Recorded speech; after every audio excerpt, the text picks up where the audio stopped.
Ну, сегодня мы впервые проводим открытый чемпионат города Якутска по лыжным гонкам «Спринт» на дистанции 1200 метров.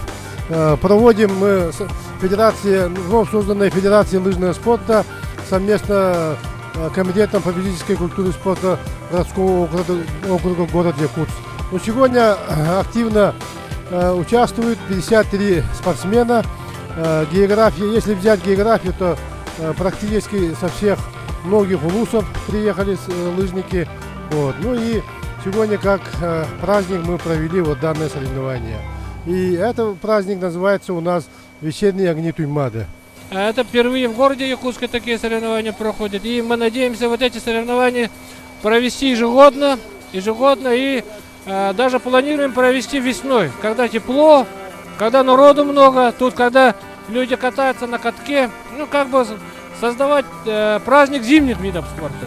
Поэтому я считаю, сегодня праздник удался.